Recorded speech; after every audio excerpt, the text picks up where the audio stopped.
तो आज हम पिछले कुछ व्याख्यानों में जो कुछ किया था उसे पहले पुनर्कथन करते हैं और फिर मेरी थीम आज भी अवलोकन योग्य होगी। आप उन्हें एक संगत अवलोकन योग्य असंगत में अलग कर सकते हैं।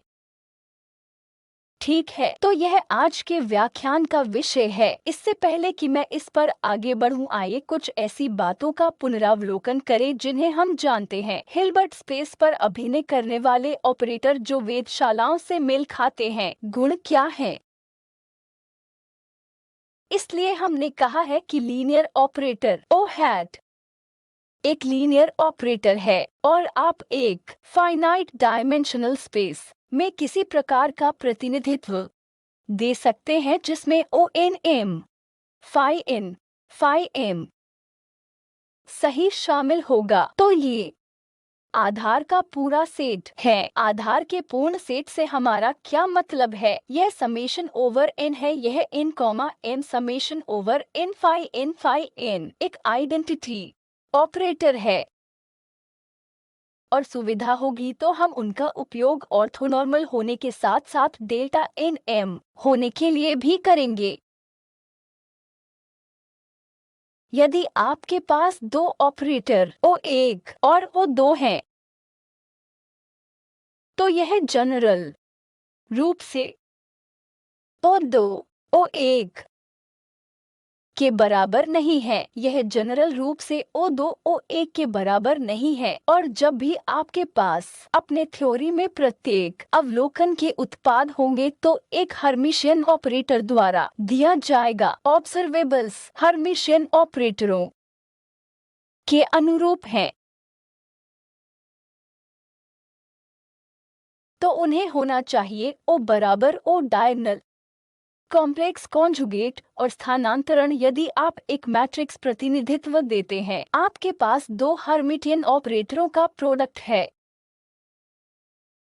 तो अगर मैं इसके डैगर को खोजने की कोशिश करूं, जो कि O2 डैगर O1 डैगर है, O2 हर्मिटियन ऑपरेटर्स का यह प्रोडक्ट हर्मिटियन नहीं है क्योंकि ये O2 O1 O2 के समान नहीं है। तो हमें क्या करना चाहिए? हमें एक हर्मिशियन ऑपरेटर लिखने की आवश्यकता है, जिसका अर्थ है कि हम O1 O2 plus O2 O1 को से नॉर्मलाइज कर सकता है, क्योंकि हम इसे क्लासिकल मैकेनिक्स की तुलना में 2 बार दोहरा रहे हैं। तो हम इसे इस रूप में हर्मिटियन ऑपरेटर कहेंगे। क्या यह सही है?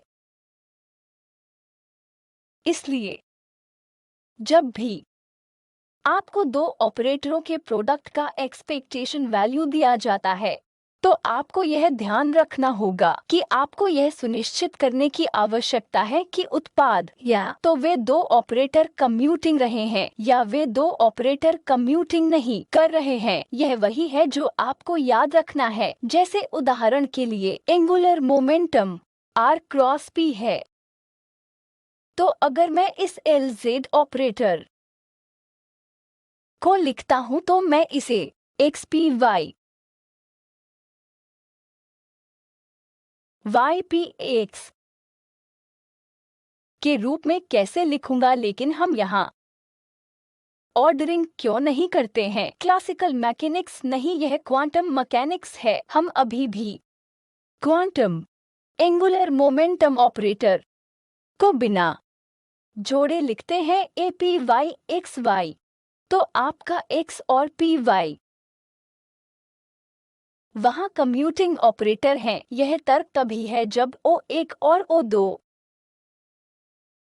क्रम विनिमय नहीं कर रहे हैं। O1 O2 O2 O1 से भिन्न है।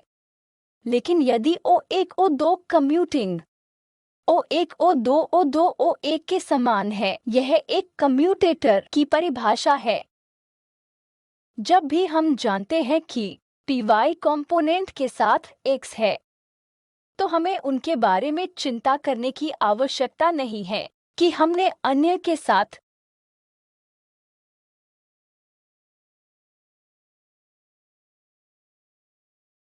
समान रूप से py(x) को 2 से क्यों जोड़ा जाए? किसी भी क्वांटम मैकेनिक्स पुस्तक में भी एंगुलर मोमेंटम ऑपरेटर यह ही हर्मिटियन है। इस तरह का एक ट्रिक प्रश्न आपको भ्रमित कर सकता है और आप हर्मिटियन कॉम्बिनेशन को उस तरह लिख सकते हैं जो ठीक नहीं है। इतना धीरे धीरे आप पर आ रहा है कि 2 ऑपरेटर हैं। ऐसे परिचालक हो सकते हैं जो कम्यूटिंग कर रहे हैं, ऐसे परिचालक हो सकते हैं जो कम्यूटिंग नहीं कर रहे हैं। इसलिए कम्यूटिंग ऑपरेटर, जिसे हम इसे एक संगत ऑपरेटर कहते हैं, और नॉन कम्यूटिंग ऑपरेटर गैर संगत ऑपरेटर या असंगत ऑपरेटर हैं। और फिर हमने पिछले व्याख्यान में आगे क्या किया? हम लिखते चले गए कि हमारे पास यह अभिधारणा है कि R I P J I H cross delta I J एक डायमेंशन। मैंने यह आइडेंटिटी लिखी है, लेकिन आप इस तरह से फिर से लिख सकते हैं। हमारे पास T के साई पर T के साई पर H होने के लिए एक विकास समीकरण भी था। यह इक्वेशन अनुभवजन्य समीकरण है जो आपको किसी भी टाइम एक सिस्टम की स्थिति प्राप्त करने की अनुमति देगा, जैसे किसी भी टाइम t जो हैमिल्टनियन के कारण विकसित हो रहा है। तो फिर हम टाइम इंडिपेंडेंट पोटेंशियल एनर्जी के लिए t का साई ज्ञात करने का प्रयास करते हैं। यदि यह टाइम पर डिपेंडेंट हैमिल्टनियन बन जाता है तो आप ऐसा कर सकते हैं। क्योंकि यह h टाइम से इंडिपेंडेंट है, आप इसे -i h operator t over h cross के रूप में t0 के साई पर फिर से लिख सकते हैं। यह इसका सॉल्यूशन इक्वेशन है, जहां h टाइम इंडिपेंडेंट है। यह बहुत महत्वपूर्ण है,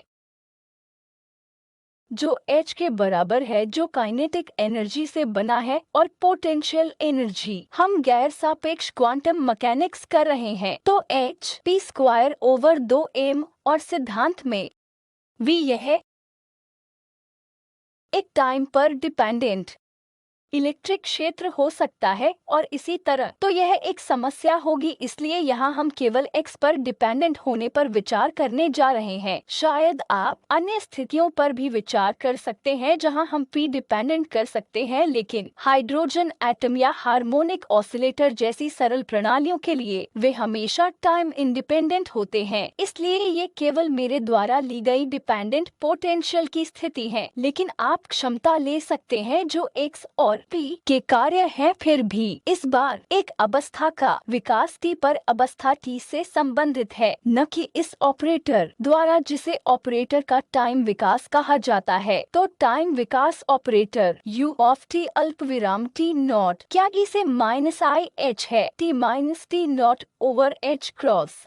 यह गुण है कि जिस तरह से किसी भी e की पावर के लिए i a हैट, जहाँ a हैट अवलोकन योग्य हैट है, a हैट एक अवलोकन योग्य से मेल खाती है। एक बार मैं कहता हूँ कि एक कैप वेधशालाओं से मेल खाती है। a हैट डैगर है, ठीक है। यदि इसका डैगर ले, यह आपको e पावर के लिए -i a डैगर, लेकिन a डैगर a अधिकार के समान है, इसलिए यह हर्मिशियन नहीं है।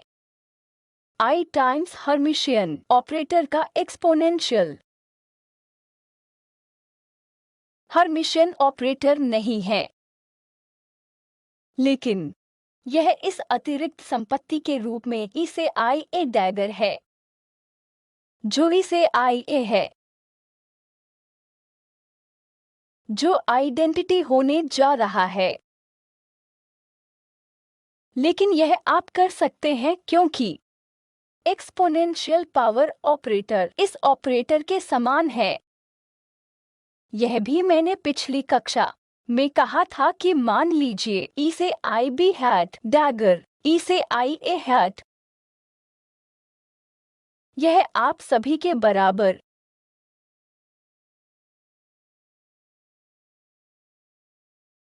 नहीं है, सहमत हैं।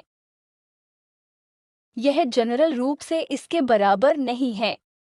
यह सही होगा यदि यह कंप्यूटिंग ऑपरेटर है तो ठीक है। यदि बी और ए कंप्यूटिंग कर रहे हैं तो आप इसे इस तरह लिख सकते हैं, इतनी तुच्छता से मैंने यहाँ वही संचालकों को लिया है, इसलिए यह आइडेंटिटी बन जाती है। धीरे धीरे इस तथ्य पर जोर देने की कोशिश कर रहे हैं कि आपके पास ऑपरेटरों के वर्ग हो सकते हैं जहाँ कुछ ऑपरेटर आ रहे हैं, कुछ अन्य ऑपरेटर भी हो सकते हैं जो नहीं आ रहे हैं।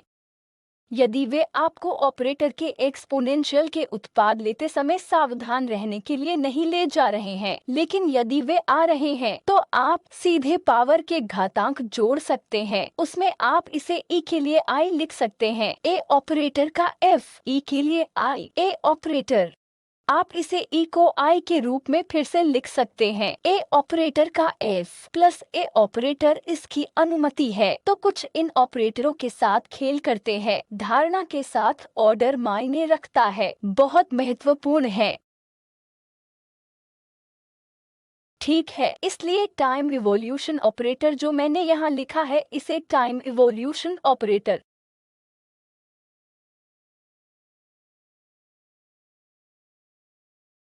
कहा जाता है, जो समय इंडिपेंडेंट हैमिल्टन के लिए है। यह हमें किसी भी मनमाने टाइम पर स्थिति को खोजने में मदद करता है। राज्य को प्रारंभिक टाइम टी नॉट है और इस ऑपरेटर के पास विभिन्न गुण हैं। वे इस ऑपरेटर को एकात्मक माना जाता है के समान टी नॉट टी। सभी सहमत हैं। यह एक संपत्ति है और आप भी दिखा सकते हैं टी कॉमा टी नॉट। आप you dagger t comma t not identity है तो आप लिख सकते हैं टी के साई जैसे U T comma t not Sai के टी नॉट। आप टी के साई लिख सकते हैं टी के साई के साथ होने वाला टी नॉट के psi u dagger t comma t nought commuting not u के टी कॉमा टी नॉट के साई और उस गुण का उपयोग करें जिसे यू डैगर यू और यू डैगर के समान है जो कि आइडेंटिटी है। ठीक है, एक बार जब आप इसका उपयोग करते हैं तो यह वही होता है जो होता है, यह एक आइडेंटिटी है। इसलिए किसी भी स्टेट के एकात्मक विकास के तहत आदर्श संरक्षित है। स्टेट के प्रोडक्ट में स्वयं को स्क्वायर रूट कहा जाता है और यह समान है कि आप इसे टी के साथ काम करते हैं या टी नॉट के साथ काम करते हैं। इसलिए इस इक्वेशन का उपयोग करते हुए हम पोजीशन अभ्यावेदन में भी गए ताकि आपके श्रोडिंगर इक्वेशन टाइम पर डिपेंडेंट श्रोडिंगर इक्वेशन के साथ संपर्क कैसे किया जाए जो हमने उसमें वेव फंक्शन औपचारिकता में सीखा, और हमारे पास पोजीशन के आधार पर प्रोजेक्शन के साथ टी का साई था जिसे हम x कॉमा टी का साई कहते हैं, और हमने x के कम्यूटेटर का उपयोग करने का भी प्रयास किया है। px बराबर i h क्रॉस है ताकि पोजीशन स्पेस में px ऑपरेटर के प्रतिनिधित्व को निर्धारित किया जा सके, क्योंकि i h cross del x द्वारा डेल, और हमने ऐसा करने के बाद अब हम लिख सकते हैं आई एच क्रॉस डी द्वारा डी टी टी के साई का यहाँ विपक्षी स्टेट होगा एच एक्स टी के साई होगा H P square over 2m x का प्लस v हम ले रहे हैं टाइम इंडिपेंडेंट पोटेंशियल। तो चलिए लिखते हैं कि जैसा x P square over 2m plus v of x operator t के साई पर ठीक है।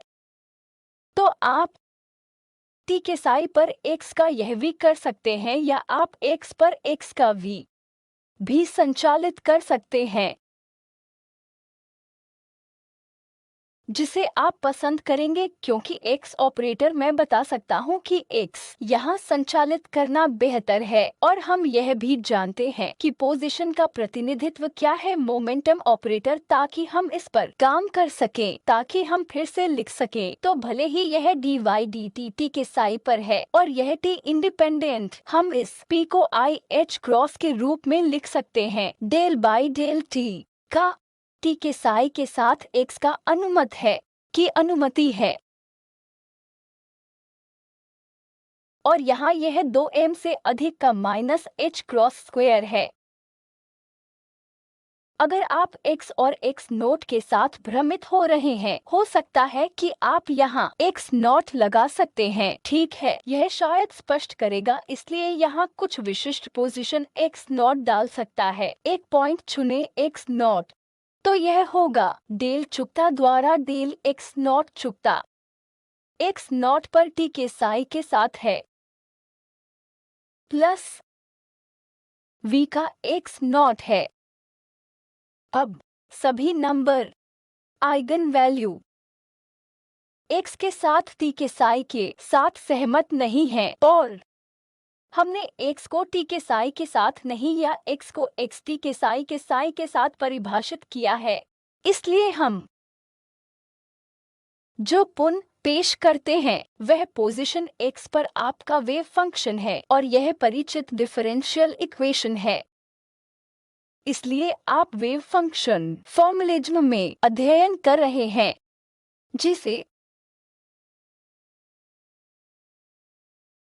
हमने t के किट वेक्टर साई पर इक्वेशन से शुरू किया है और दाईं है। तो यह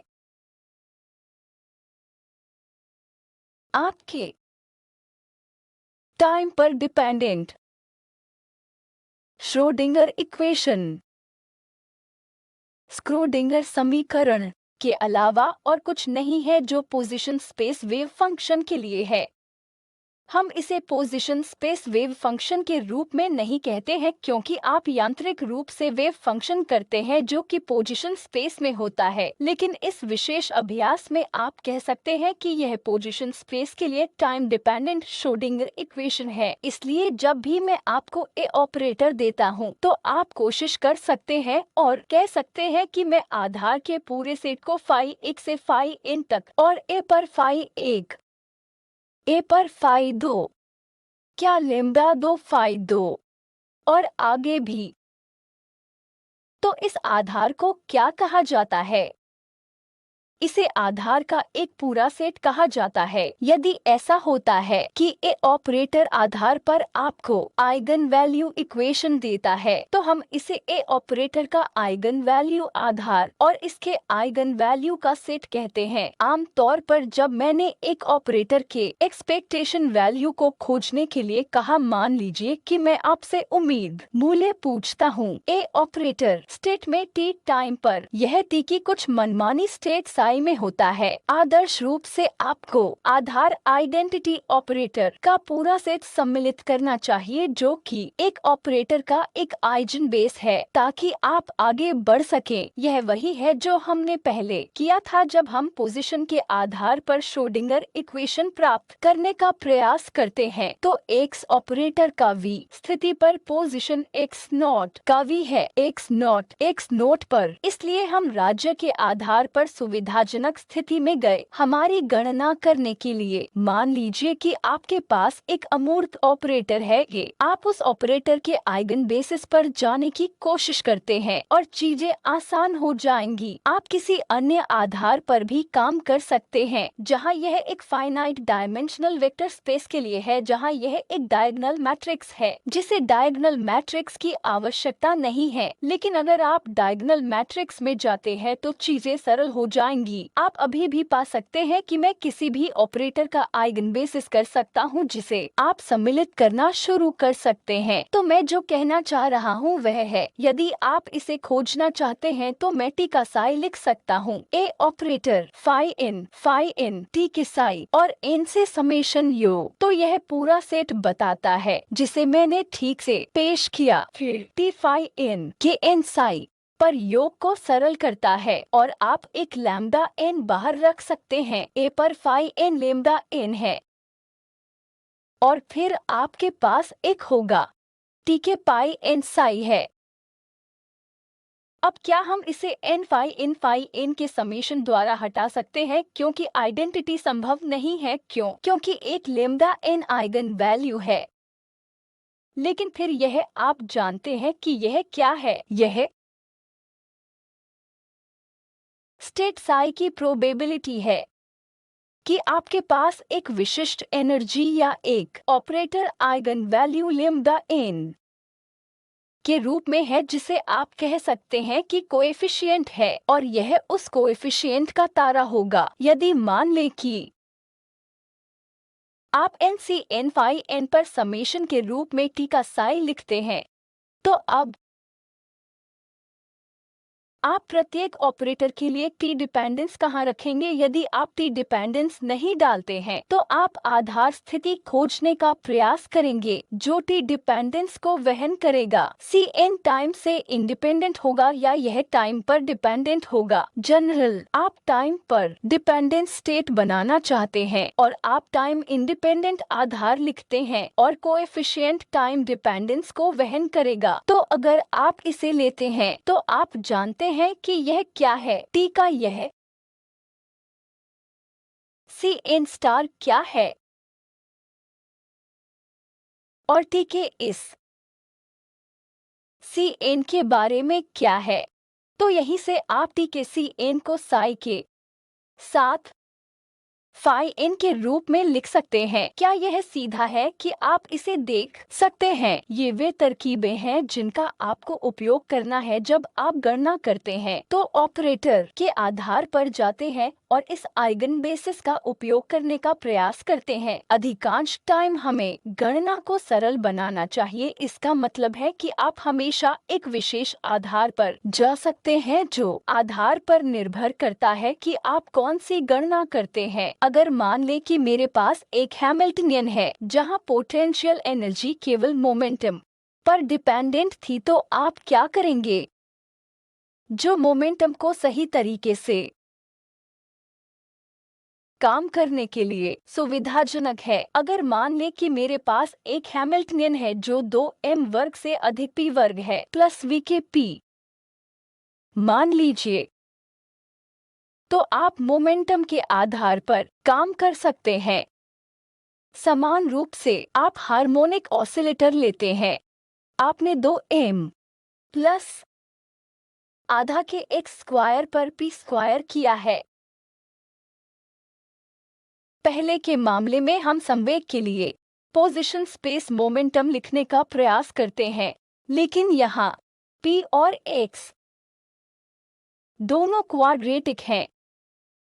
मैं या तो पोजीशन स्पेस वेव फंक्शन के साथ काम कर सकता था या मैं मोमेंटम स्पेस वेव फंक्शन के साथ काम कर सकता था। तो आपकी अपेक्षा क्या होगी? यह p और x में सिमेट्रिक है। इसलिए यदि आप यह लिखने का प्रयास करते हैं कि p का साई टिल्ड क्या है, तो इन कारकों के और m के अलावा प्रपत्र उसी रूप में जाएगा जो प्रमुख लीनियर शब्द है, या यह इस तरह से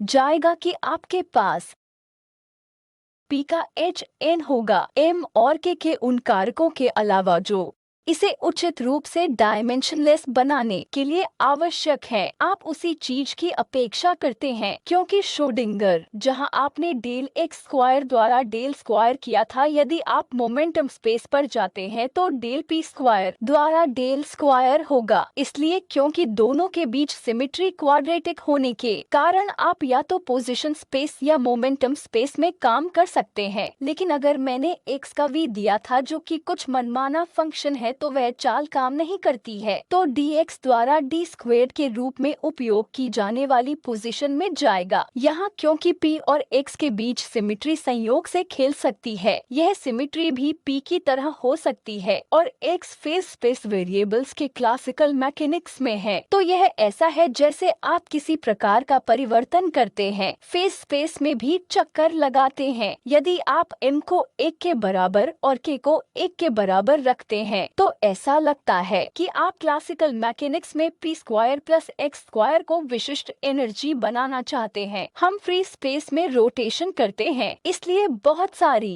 इनबिल्ट इंट्रिंसिक सिमेट्री थी, जैसे कि समरूपता थी, जो मैं x के v के बराबर माइनस x के v के बारे में बात कर रहा था। लेकिन आप यह देखना शुरू कर सकते हैं कि यहाँ p x इंटरचेंजिंग समरूपता है, तो शायद कार्यात्मक रूप मुझे मोमेंटम स्पेस में भी काम करने की जरूरत है। आप मोमेंटम स्पेस वेव फंक्शन को काम करने के लिए इनवर्स फूरियर ट्रांसफॉर्म और फूरियर ट्रांसफॉर्म कर सकते हैं, यह आप भी कर सकते हैं। लेकिन हार्मोनिक ऑसिलेटर हैमिल्टनियन को देखते हुए शायद k और m उचित रूप से आपको चुनना होगा और मोमेंटम स्पेस वेव को इसके बारे में सोचना होगा। इनमें से कुछ चीजें आप सोच सकते हैं और हम बाद में संयोग से चर्चा कर सकते हैं। यह भी दिलचस्प अभ्यास में से एक है, जहां अगर आपको यह उछलती हुई गेंद की समस्या है तो मैं आपको दे रहा था, जो कि 2m प्लस p वर्ग, और आप x में लीनियर शब्द जानते हैं। कुछ अचर समय x